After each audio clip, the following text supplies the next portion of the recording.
Panchito y Anita, Te parte extraño, 3. mamá.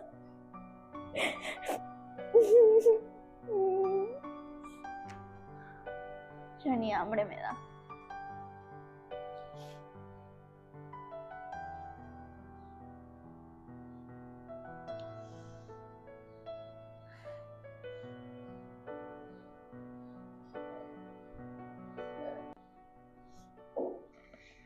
Bueno, primeramente le doy gracias a Diosito por haberme permitido haber comido estos alimentos. Su Hijo nuestro Señor Jesucristo. Amén.